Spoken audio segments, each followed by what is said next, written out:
Il se passe énormément de choses dont j'aimerais vous parler. Par exemple, sur la manière dont les pays européens ont progressivement et discrètement changé de position sur l'aide de l'Amérique face à l'Iran. Il est intéressant d'analyser la visite des Japonais à la Maison-Blanche et leur serment de fidélité à Donald Trump. Le désir absolu d'embrasser la bague. Mais deux événements majeurs se distinguent, à savoir les rumeurs confirmées selon lesquelles Donald Trump envisage de quitter l'OTAN. Et les accords d'Abraham rassemblent l'Amérique et Israël pour mener des actions militaires contre le régime iranien, ainsi que les pays du Golfe Persique.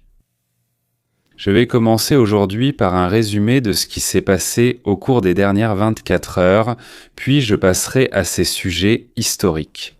Et ensuite, pour finir, je vais vous parler de New York, ou plutôt de ce qui se passe avec le maire. New York Zaharan Mamdani, sa femme folle et fanatique, ainsi que de ses amis et camarades. Mais pas du Parti démocrate comme vous pourriez le penser, mais d'une organisation terroriste mondiale appelée « Où que tu vois un Américain, tue-le là-bas ». Et si tu découvres qu'il est juif, alors tire-lui une balle de plus. Alors, le résumé quotidien. Les principaux événements de la semaine. Eh bien, évidemment, la guerre entre l'Iran et Israël. Donald Trump menace de faire exploser le gisement de gaz appelé South Pare. Si l'Iran attaque à nouveau le Qatar, alors les États-Unis détruiront le plus grand gisement de gaz de la planète. South Pare sera rayé de la surface de la Terre. La guerre dure depuis 19 jours. 20. Le Pentagone a demandé un financement supplémentaire de 200 milliards de dollars, bien sûr, au Congrès. L'Iran tire des drones et des missiles sur Israël, sur les bases américaines. Un F-35 américain a été endommagé par des tirs iraniens. Le pilote est sain et sauf, Dieu merci, il n'a pas été blessé. Les États-Unis envisagent d'envoyer plusieurs milliers de soldats supplémentaires vers l'Iran. Et le Sénat a bloqué pour la 3e fois la résolution démocrate visant à limiter les pouvoirs militaires de Trump. Les prix de l'essence augmentent. Elles augmentent. Le prix du pétrole a grimpé jusqu'à 118 $ le baril. La Russie, en tant que plus grand exportateur de pétrole et de gaz, reçoit bien sûr des revenus supplémentaires. Mais nous en parlerons plus tard. La crainte de la fermeture du détroit d'Ormuz grandit. 44% des économistes pensent qu'il sera fermé pendant plus d'un mois. Le 19 mars, le Royaume-Uni, la France, l'Allemagne, l'Italie, les Pays-Bas et le Japon ont signé une déclaration commune exprimant leur volonté de participer aux efforts visant à assurer un passage sûr. L'armée sera axée sur les oléoducs, les oléoducs, les oléoducs. C'est ce que nous a rapporté US News and World Report. Mais il y a un détail important. Un petit détail. La déclaration ne contient aucun engagement concret concernant l'envoi de navires de guerre ou d'autres ressources. En fait, c'est un geste politique de beau parleur destiné à calmer Donald Trump, comme si quelques mots allaient apaiser ce naïf. Ce n'est pas un naïf, et il ne sera pas apaisé. Pourquoi vouloir l'apaiser ? Ce n'est pas parce qu'il a critiqué les Alliés pour leur refus d'aider à sécuriser le détroit. Nous en reparlerons. La France a déclaré être prête à aider, mais seulement après que la situation se sera stabilisée et que les frappes de missiles auront cessé. On n'aura plus besoin d'eux après la fin des frappes militaires. À quoi bon la France et ses navires de guerre si les frappes militaires ont déjà cessé ? Ils nous prennent vraiment pour des idiots. L'Allemagne s'est exprimée avec ses particularités. Au début, ce n'est pas notre guerre. Ce n'est pas nous qui l'avons commencé, c'est le ministre de la Défense allemand, Boris Pistorius. Ce que Trump attend des frégates européennes dans le détroit d'Ormuz, a-t-il dit, c'est ce que la puissante flotte américaine ne peut pas faire. Ce n'est pas nous qui avons déclenché la guerre avec la Russie, n'est-ce pas ? Et que peut faire l'Amérique étant à 8000 km de l'Ukraine si l'on suit cette même logique ? Selon le journal russe Izvestia, les négociations entre les États-Unis, la Russie et l'Ukraine sont suspendues. L'attention des États-Unis s'est tournée vers l'Iran. Donald Trump a précédemment qualifié le règlement du conflit ukrainien comme l'une des principales déceptions de son mandat présidentiel. La Russie, pendant ce temps, poursuit ses attaques. La guerre en Iran profite à Moscou. Les prix du pétrole augmentent. L'attention de l'Occident est détournée. Au cours des dernières 24 heures, 235 affrontements ont été enregistrés. La Russie a attaqué l'infrastructure énergétique de Zaporijia. Près de 40 000 personnes se sont retrouvées sans électricité.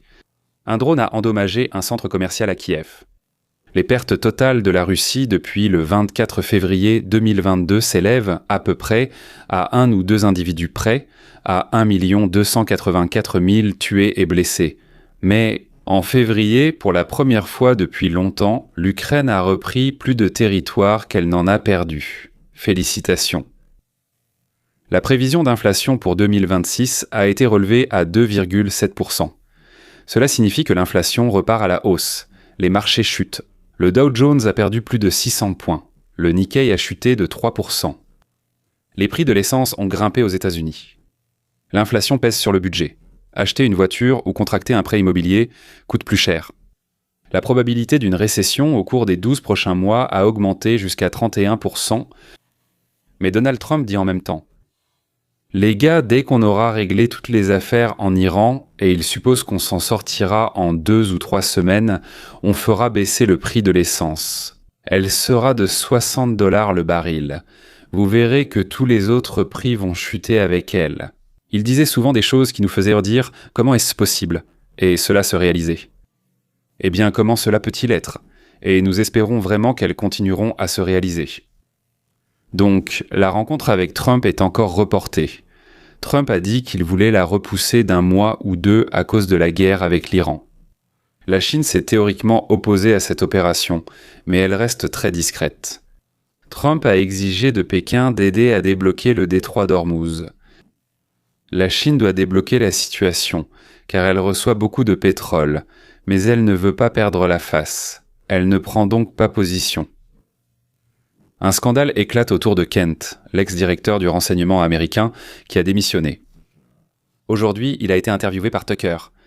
Je suis sûr qu'ils ont tous les deux expliqué à quel point l'Iran est un bon pays, à quel point les Juifs sont mauvais et comment l'Amérique a choisi le mauvais partenaire. Il aurait fallu choisir l'Iran plutôt qu'Israël. Je n'ai pas encore vu cette interview, mais je le ferai sûrement. S'il y a vraiment quelque chose d'intéressant, je vous en parlerai. D'ailleurs, le ministère de l'Intérieur a ouvert une affaire contre ce même Kent, parce qu'il est maintenant soupçonné d'avoir transmis des informations à l'Iran par l'intermédiaire de Tucker. Passons maintenant à nos principaux sujets. Les États-Unis d'Amérique, les membres européens de l'OTAN, les relations au sein de l'Alliance. Est-il possible que l'Amérique abandonne ses soi-disant partenaires sur un énorme clou rouillé ? Et l'Amérique n'est-elle pas en train d'échanger l'Europe contre des pays, comment les appeler, des accords d'Abraham? Autrement dit, l'effondrement de tout ce qui a été organisé à la suite et après la Seconde Guerre mondiale n'a-t-il pas déjà commencé? Et est-ce qu'il se produit, à mon avis, oui, un changement total de l'équilibre des forces sur la planète? Et cela touchera chacun d'entre nous. Alors, question numéro 1. Est-il vrai que Donald Trump veut quitter l'OTAN? Et est-ce que le président des États-Unis peut prendre de telles décisions sans le Congrès? Existe-t-il une alternative au détroit d'Ormuz? Et si je vous disais que le détroit d'Ormuz pourrait ne plus être nécessaire du tout? Qu'on va l'annuler? Qui va l'annuler? Mais qui peut faire quoi que ce soit sur cette planète? Un idiot sans éducation, un raté surnommé Donald Trump. Parfois on l'appelle aussi le président des États-Unis. Tous les autres sont très intelligents, mais ils ne peuvent rien faire. Après des jours de désobéissance, après que l'Allemagne a dit non, après que la France a dit non, après que la Grande-Bretagne a dit que ce n'était pas notre guerre, après que chacun de ces États-providence d'Europe occidentale a déclaré qu'il rejetait le président Trump, произошло нечто примечательное. C'est drôle, et ce n'est pas drôle. Ils continuent de faire semblant d'avoir de l'importance, que leur passé les rend spéciaux. En réalité, ils ne sont que des fragments ridicules d'une grandeur passée. Et c'est ainsi que la coalition à Ormuz est devenue réelle. Regardez cette vidéo jusqu'à la fin, car je vais vous montrer non seulement comment l'Europe se mobilise enfin, mais aussi comment une toute nouvelle architecture régionale a peut-être rendu le détroit d'Ormuz en tant que point d'étranglement, chose du passé. Vous ne voudrez pas manquer ça. Salut, la bande! C'est moi, Dr. Steve, votre professeur patriote, ici pour vous aider à comprendre cette folie avec des infos de dernière minute et des analyses que vous ne trouverez nulle part ailleurs. Alors, vous savez ce qu'il vous reste à faire. N'oubliez pas d'appuyer sur la cloche et sur le bouton d'abonnement. Permettez-moi maintenant de vous exposer la situation, car pour comprendre à quel point ce revirement est dramatique, vous devez savoir ce qui s'est passé il y a seulement quelques jours. Nous en avons déjà parlé dans ma première vidéo aujourd'hui. C'est un tournant à couper le souffle et sa rapidité vous dit vraiment tout ce que vous devez savoir sur qui détient réellement tous les leviers d'influence dans ce nouvel ordre orbital, comme je l'appelle. Nous n'avons plus affaire à un ordre mondial, nous avons littéralement affaire à un ordre cosmique. Lorsque l'opération Fureur épique est entrée dans sa 3e semaine, les prix du pétrole ont grimpé au-dessus de 105 $ le baril et les prix de l'essence à Londres ont atteint l'équivalent de 8 $ par gallon. Donald Trump s'est adressé à ses alliés de l'OTAN et a dit très simplement « Écoutez, vous bénéficiez du détroit d'Ormuz bien plus que nous. L'Europe reçoit 10% de son pétrole par cette voie maritime, 5 fois plus que les États-Unis. Venez nous aider, cela nous serait utile, nous ne serions pas contre, nous n'en avons pas besoin, mais bien sûr cela aiderait. » Et la réponse que Donald Trump a reçue était absolument insolente dans son arrogance et son ingratitude. Les pays européens, alliés de l'OTAN, ont en fait déclaré « Non, ce n'est pas notre guerre ». En d'autres termes, pour parler très simplement, les pays dont les économies sont directement menacées par la fermeture du détroit d'Ormuz ont refusé de bouger le petit doigt pour l'ouvrir. Donc, c'était le moment que Trump honnêtement attendait, et je le dis littéralement parce que la critique de l'OTAN par Trump n'a jamais été émotionnelle. Elle a toujours été pragmatique. Elle a toujours été cohérente pendant plus de 10 ans. Déjà lors de son premier mandat, il avait qualifié l'OTAN de dépassée. Pas parce qu'il voulait nécessairement la détruire, mais parce qu'il voulait la réformer et il avait 3 reproches précis. L'Alliance a été créée contre l'Union soviétique, un ennemi disparu. Elle n'a pas su s'adapter aux nouvelles menaces et la plupart des membres étaient des profiteurs. Je n'arrive même pas à le dire. Bla bla bla.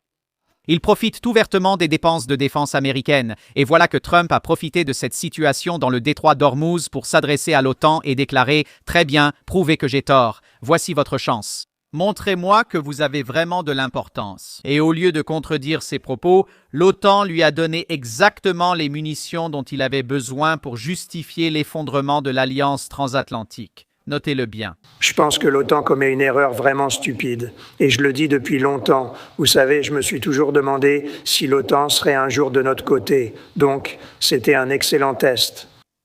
Si tout est si compliqué avec ce détroit d'Ormuz, pourquoi ne pas créer une alternative?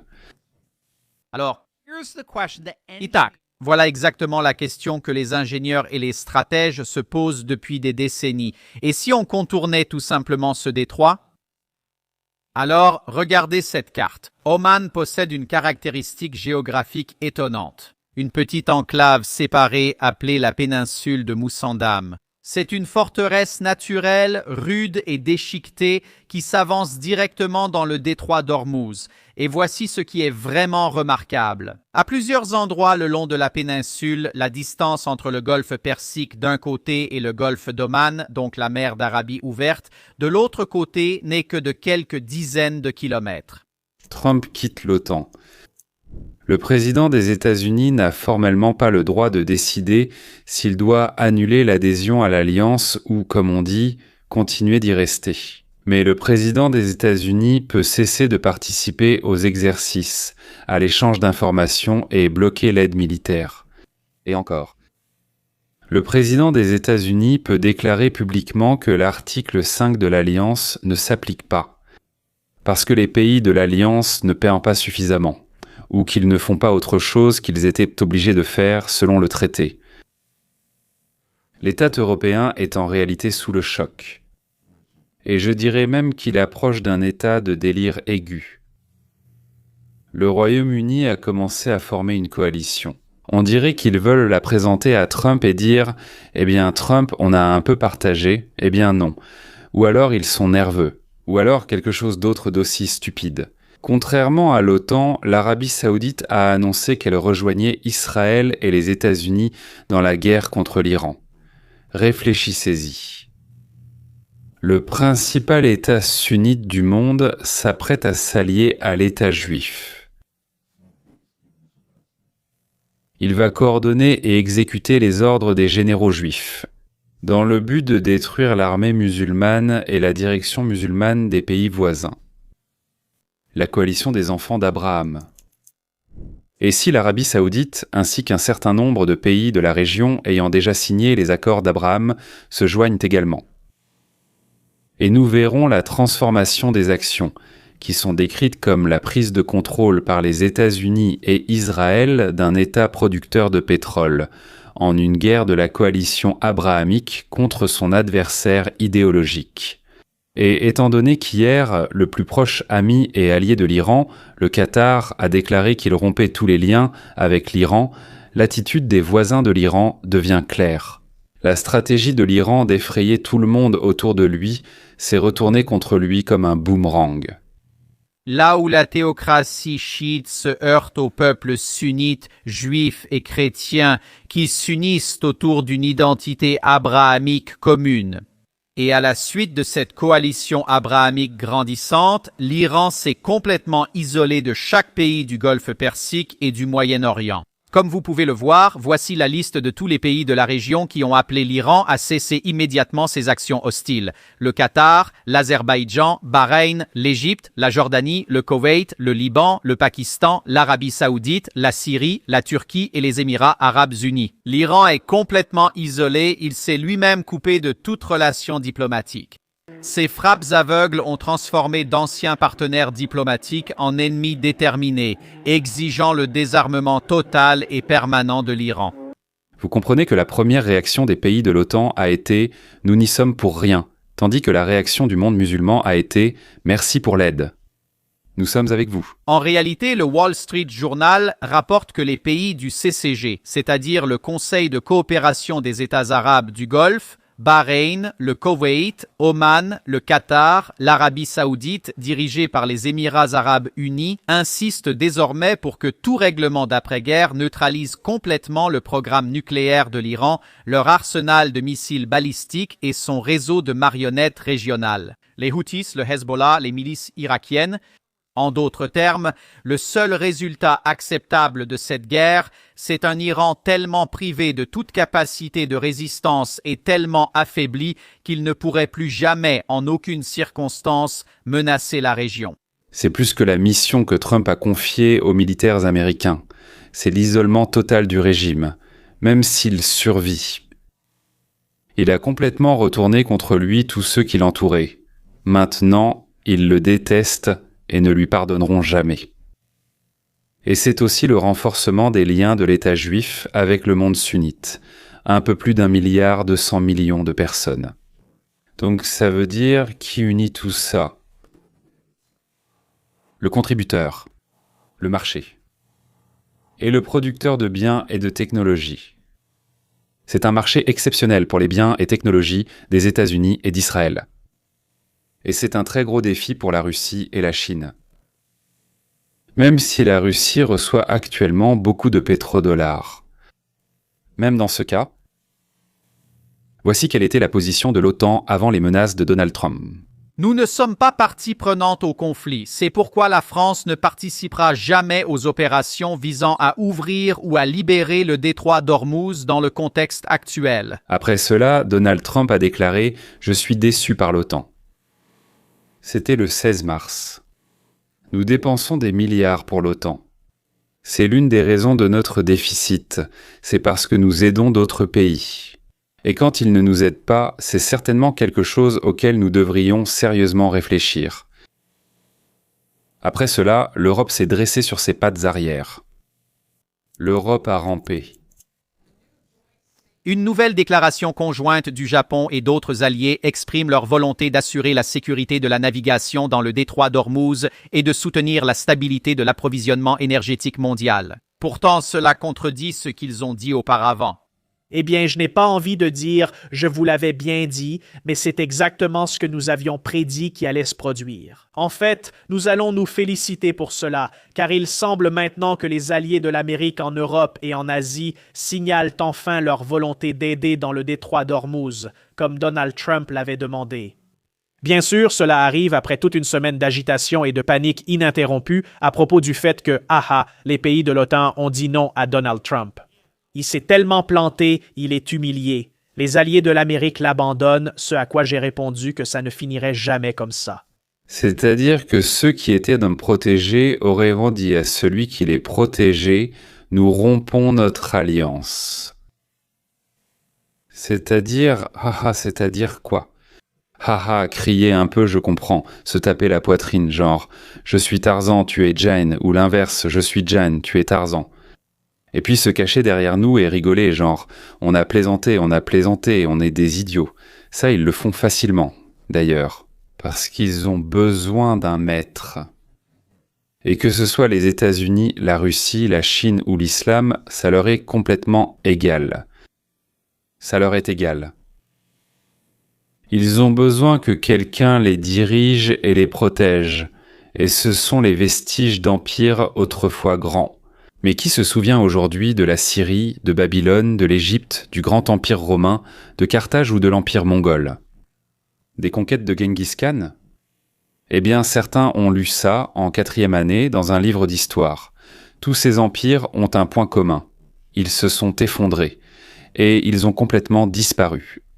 Et en réalité, presque sans aucun souvenir de leurs réalisations et de leurs actes. Je suis sûr que vous serez très intéressé d'apprendre que l'ami et compagnon de Mamdani vient tout juste d'être arrêté. Et le tribunal a statué. Expulsion. Un grand scandale politique vient tout juste d'ébranler le maire socialiste de New York. Et cela s'est produit au moment où l'un de ses collaborateurs a reçu un ordre d'expulsion d'un juge. Nous allons voir maintenant comment non pas un, mais 2 scandales dressent le portrait d'un maire assiégé, tant dans sa vie privée, révélant des penchants profondément troublants à la maison, que dans son agenda politique, il subit des défaites humiliantes devant les tribunaux. Mamdani est l'ami de l'homme. En général, Mamdani ne veut pas quitter l'actualité. Il a même déclaré qu'il allait voler non seulement les riches, mais aussi les gens ordinaires qui ont des revenus et des économies. Si tu as économisé, cela veut dire que tu n'avais pas besoin de cet argent. Cette idée contredit directement le dogme américain. Ne dépense pas tout, mets de côté et investis. Nous sommes au cœur d'un grand scandale qui secoue littéralement l'administration de Zohran Mamdani, car il s'est avéré que sa propre épouse, la première dame de New York, a une tendance à célébrer le massacre du 7 octobre en traitant les gens de mots commençant par la lettre N et en utilisant des insultes homophobes, tout en exprimant fréquemment son admiration pour les terroristes kamikazes et les pirates de l'air. Je n'exagère absolument pas le moins du monde. Autrement dit, le Parti démocrate des États-Unis et leurs agents dans la presse ont tellement protégé Mamdani que tout cela n'a été révélé qu'après les élections. Mais je vais vous dire une chose. Les New-Yorkais fanatiques auraient quand même voté pour des antisémites, des anti-américains, des djihadistes, des voleurs, des adorateurs, des tueurs d'enfants qui ont surpassé l'Allemagne hitlérienne en atrocité et en cruauté. Eh bien, 80 ans après la fin de la Seconde Guerre mondiale, des barbares vivant dans notre monde, dans la civilisation occidentale, se sont mis à glorifier ouvertement les fours, l'éventration de femmes enceintes et le massacre de personnes âgées et d'enfants à coups de barres de fer. Le maire de New York, Camille Mamdani, s'est retrouvé au centre d'un scandale grandissant à cause de sa femme syro-américaine de 28 ans, l'illustratrice Rama Dawaji. Après une enquête du Washington Free Beacon qui a utilisé la technologie de reconnaissance faciale pour relier ses comptes, une tendance très inquiétante a été découverte dans ses anciennes publications sur ses profils X et Tumblr. En 2017, elle a publié une photo de Leila Khaled, membre du Front populaire de libération de la Palestine, organisation reconnue comme terroriste par les États-Unis, qui a commis 2 détournements d'avion, en répétant les propres mots de Khaled « Si cela sert ma cause, j'accepterai la mort avec joie ». À l'occasion de la Journée internationale des femmes en 2015, elle a rendu hommage à une autre femme, Shadia Abu Ghazala, une autre militante du Front populaire qui a fait exploser un bus israélien, la présentant comme une héroïne de la résistance. Pour être clair, faire exploser des avions, c'est de l'héroïsme et du courage. Et tuer des gens dans un restaurant, c'est tout simplement le summum de la dignité et de l'honneur. Et c'est la femme du maire de New York qu'on appelle la première dame de New York. Eh bien, c'est sûrement ce que mérite New York. Sur la même plateforme, elle a écrit que les troupes américaines, je cite, qui combattent dans des guerres impérialistes, ne sont pas courageuses. Et elle a accusé les militaires américains de, je cite, l'extermination impitoyable de civils dans les pays du tiers-monde pour maintenir l'hégémonie américaine. Et elle a également accusé, je cite, les personnes blanches d'avoir créé Al-Qaïda. Elle a déclaré que Tel Aviv ne devrait pas exister et a qualifié ses habitants, je cite, d'occupants. Dans une publication de 2013, elle a utilisé sans gêne le mot commençant par la lettre N. Ce nouveau rapport aggrave le scandale précédent dans lequel Douadji a été découvert en train d'aimer des publications sur Instagram glorifiant le massacre du Hamas du 7 octobre 2023 en temps réel. Alors que le Hamas tuait, brûlait et violait des enfants israéliens, l'épouse du maire de New York, dans un élan d'enthousiasme, leur a adressé ses félicitations et tout son soutien. Des baisers soufflés de la part d'une antisémite. De plus, par-dessus tout, Mamdani et Douadji ont reçu à Gracie Mansion l'activiste Mahmoud Khalil, connu pour son soutien au Hamas. Et Douadji a également fourni ses illustrations pour un essai de l'écrivaine Suzanne Aboulhawa, qui a publiquement comparé les Juifs à des cafards et à des vampires. Elle a dit que les Juifs ressemblèrent à des cafards et à des vampires. Apparemment, les Juifs utilisèrent le sang non seulement des enfants chrétiens, mais aussi des enfants musulmans, pour préparer la matzah. Je remarque que cela se passe au moment même où l'Arabie Saoudite, la Jordanie, le Qatar, Abu Dhabi et d'autres comme Bahreïn s'apprêtent à combattre côte à côte avec les Juifs contre les fanatiques d'Iran. Et nos salauds, importés de Syrie, d'Afghanistan et d'autres endroits comme la Somalie, oui, des salauds. Et ça, de mon point de vue, ce n'est même pas encore tout ce que j'aimerais dire à leur sujet si je pouvais vraiment m'exprimer comme je le voudrais. Ils sont élus à des postes aux États-Unis d'Amérique par des idiots libéraux. Lorsque le maire Mamdani a été interpellé à ce sujet, il a simplement balayé les critiques d'un revers de main. Il a qualifié son épouse de personne privée, n'ayant aucun rôle officiel dans son administration. Mais à chaque nouvelle révélation, cette défense devient de plus en plus intenable. Il va sans dire que ces preuves réunies dressent un portrait très inquiétant de la première dame de la plus grande ville d'Amérique. De celle qui, selon ses propres paroles et approbations, a glorifié des terroristes reconnus, salué des atrocités de masse et approuvé. Elle a rejeté des crimes de guerre documentés comme étant des faux et a également diffamé des soldats américains en utilisant des insultes raciales, en plus de tout cela. C'est-à-dire que cette dame, elle n'aime pas ces Noirs.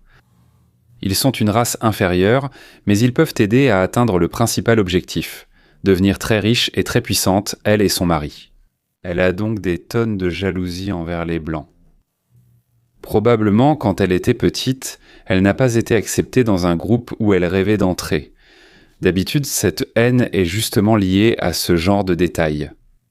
Maintenant, à cette époque, en même temps, le scandale autour de sa femme n'est pas la seule crise qui s'est abattue sur le maire Mamdani.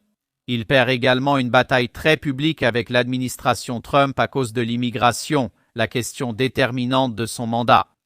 Un juge de l'immigration a officiellement ordonné l'expulsion de Rubio Baorquis, un citoyen vénézuélien de 53 ans qui occupait le poste d'analyste de données au conseil municipal de New York. Cet homme, Mamdani et la présidente du conseil municipal, Julie Menin, l'ont activement défendu en tant que fonctionnaire respectueux des lois, victime d'une persécution injuste. Le département de la sécurité intérieure, bien sûr, raconte une toute autre histoire. Le DHS a qualifié Rubio Baorquis de criminel. Un immigré en situation irrégulière qui est entré aux États-Unis avec un visa touristique en 2017 aurait dû quitter le pays la même année, mais il a dépassé la durée de validité de son visa de près de 10 ans. Il n'avait pas de permis de travail et il a déjà été arrêté pour agression, malgré le fait qu'il ait signé une déclaration officielle pour son poste au conseil municipal, affirmant qu'il n'avait jamais été arrêté. Mon ami, Mamdani, d'accord, il est en situation irrégulière et sans droit au travail. Comment a-t-il été embauché alors? De plus, il a déjà été arrêté plusieurs fois pour agression. Il a été arrêté lors d'une descente de police pour raison d'immigration, comme on dit. Et Mamdani a présenté cette affaire comme une grave violation des droits d'un citoyen américain qui a été arrêté simplement parce qu'il était, latino, un ami de Mamdani. Et il n'y avait aucune autre raison, juste pour l'embêter. Voilà, le maire affirmait que l'homme arrêté avait tous ses papiers, que ses précédentes arrestations étaient une supercherie et que c'était une attaque contre, vous l'avez deviné, la démocratie. La démocratie, donc, ici tout à coup, il l'apprécie, alors que dans le cas du Hamas, il ne l'aime pas.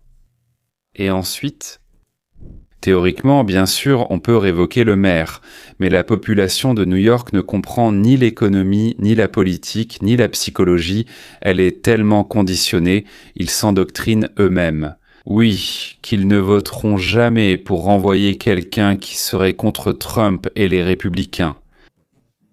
Trump et les républicains sont des suppôts de l'enfer. Je ne pense pas avoir rencontré en Union soviétique des gens aussi endoctrinés. Peut-être des petits soldats qu'ils ont amenés dans l'armée, des villages qu'ils ont amenés des villages, et donc le vendredi, ils racontent pendant l'information politique que l'Amérique c'est encore pire que chez nous. Mais eux ne peuvent même pas imaginer que ça puisse être pire. Donc en Amérique c'est l'enfer. Pour comprendre pourquoi tout cela paraît si cohérent, le maire qui protège les immigrés clandestins criminels de l'expulsion et cette hostilité réflexe envers la puissance américaine, il faut comprendre la base intellectuelle qui anime Zoran Mamdani et sa femme, et c'est ce qu'on appelle l'idéologie du tiers-monde. Il y a un excellent article de Zina Prabha de l'Institut Hudson intitulé « La logique du tiers-monde » que je vous recommande vivement à tous. Et Prabha affirme que Mamdani n'est pas un islamiste en tant que tel, il n'est pas non plus un communiste en tant que tel. Mais il représente quelque chose auquel le système politique américain n'a jamais été confronté auparavant. C'est un homme politique entièrement façonné par la théorie postcoloniale du tiers-monde. Donc vous vous demandez peut-être ce que c'est exactement, n'est-ce pas? Eh bien, la théorie postcoloniale, c'est une idéologie marxiste culturelle qui est née à Paris, à Alger, à La Havane. Bien sûr, cela est né dans les écoles doctorales américaines et dirige maintenant la plus grande ville des États-Unis. C'est une vision du monde qui divise toute la réalité humaine en une seule dichotomie morale immuable. C'est là l'essence de tous les courants idéologiques marxistes, n'est-ce pas? Ils sont toujours centrés sur la binarité morale entre l'oppresseur et l'opprimé. Cependant, pour les penseurs postcoloniaux du tiers-monde, cette dichotomie est centrée sur l'Occident et la civilisation occidentale, perçue comme l'oppresseur éternel. Et toute personne qui s'oppose au pouvoir occidental, selon eux, est par nature juste. C'est cela qui m'a toujours frappé. Nos libéraux qui semblent défendre les droits des femmes, et il semble qu'ils soient vraiment pour les droits des femmes, contre le racisme, pour la liberté spirituelle. Ils ressentent immédiatement une proximité avec les islamistes qui détruisent les droits des femmes. Des racistes absolus interdisent et punissent toute liberté absolue. De la façon de s'habiller jusqu'aux préférences sexuelles. Et deux, ces groupes se sentent parfaitement à l'aise dans les bras l'un de l'autre. Zoran Mamdani n'est pas apparu de nulle part. Il est le produit de décennies de décomposition intellectuelle que j'ai personnellement observé dans les universités. Et maintenant, il siège à Gracie Mansion, possédant tout le pouvoir de la plus grande ville d'Amérique, pendant que les réseaux sociaux de sa femme raconteront tout ce que vous devez savoir sur ce en quoi ils croient réellement tous les deux. Et voici peut-être le seul, ou du moins l'un des rares démocrates, le sénateur Fetterman, qui, disons, n'a pas une très haute opinion du comportement des dirigeants démocrates aux États-Unis. À votre avis, qui est le leader du Parti démocrate aujourd'hui? Oh, nous n'en avons pas. Je pense que le TDS, c'est notre leader en ce moment. Vous savez, c'est le TDS qui dirige notre parti actuellement. Et maintenant, il est pratiquement impossible, en tant que démocrate, d'être d'accord avec quelque chose ou d'approuver l'autre camp sans être puni. Ils sont unis par une chose, la persécution du président Trump. Et je pense qu'en partie, c'est parce que le président Trump est un homme politique unique qui fait ce qu'il dit. Il a baissé les impôts comme promis, renforcé la frontière comme annoncé et affirmé « Nous n'allons pas permettre à l'Iran d'obtenir des capacités nucléaires ». Voici un homme qui tient ses promesses électorales. Nous l'avons élu et il agit comme annoncé. Je pense que cela les dérange beaucoup. Mais oui, c'est le seul principe unificateur, le principe qu'ils ont de l'autre côté. Je vais poursuivre et compléter ce qu'a dit Jim Jordan. Oui, ils sont unis par une haine viscérale envers Trump, mais aussi par une peur viscérale d'être exposés au grand jour. Et c'est pour cela qu'ils sont furieux, qu'ils détestent et qu'ils se battent, non pas pour vivre, mais à mort, pour que rien, comme l'a dit Fetterman, ne réussisse à Trump. Et même si c'est la meilleure chose pour le pays, ils espèrent quand même que cela échouera. C'est pourquoi ils s'opposent à la loi exigeant une pièce d'identité pour voter. Les expulsions de criminels, ils essaient de les protéger, de les défendre, de les empêcher physiquement d'être expulsés. Protéger les rues contre les criminels, ça non plus, on ne peut pas le faire, on ne peut pas protéger. C'est pourquoi ils veulent des émeutes, ils veulent des pillages, des incendies criminels, des feux dans les rues, des meurtres de policiers, l'échec des initiatives internationales de Trump, tout ce que vous voulez. Tout. N'importe quoi, du moment que cela nuit à Trump. Voilà, toute l'Ukraine joue le jeu avec Zelensky. Les dirigeants d'Europe occidentale aussi, les professeurs dans les universités et même les rabbins libéraux dans les synagogues réformées, qui, au nom de Dieu Yahvé, marient des homosexuels et font l'éloge des opérations de changement de sexe chez les enfants. Je veux que vous compreniez. Tant qu'ils pensent ainsi et exigent que tout le monde agisse de cette façon, ils sont nos ennemis. Encore une fois. Tant qu'ils pensent ainsi et exigent que tout le monde agisse de cette façon, ils sont nos ennemis. Plus qu'Al Capone ne l'a jamais été. Plus qu'Al et d'autres gangsters charmants, que ce soit de Chicago, de Washington, de Los Angeles, de New York ou d'autres belles villes américaines. Alors, l'Europe est venue ramper pour embrasser la bague. Le Moyen-Orient se range sous la bannière d'Israël. Les Japonais sont venus avec des présents. La Russie et la Chine montrent les dents, mais ne sortent pas les poings de leurs poches. La Russie, en revanche, a envoyé du pétrole à Cuba en le chargeant dans 2 pétroliers. Moscou veut montrer qu'elle peut protéger ses partisans, ou du moins qu'elle ne les abandonne pas, comme on dit en difficulté. Pour Cuba, c'est une goutte d'eau dans l'océan. Cela leur permet de tenir 1 mois, voire 1 mois et demi, le temps de négocier avec les États-Unis pour eux-mêmes. Le Venezuela a remis la gestion de son pétrole aux États-Unis. La femme de Mamdani déteste l'Amérique avec enthousiasme, les Blancs, et elle est follement envieuse. Mamdani se démène comme un beau diable. Il cherche de l'argent pour tenir ses promesses. Mais il n'y arrive nulle part, sauf en volant justement ceux qui, apparemment, ont voté pour lui. Bien que peut-être ceux qu'il vole n'ont pas voté pour lui. Nous ne le savons pas. Sur ce, mesdames et messieurs, je voudrais dire que tout le reste est magnifique. Tout le reste est merveilleux. C'est pourquoi je vous souhaite une journée magnifique, joyeuse et formidable, et à la prochaine diffusion en direct. Au revoir.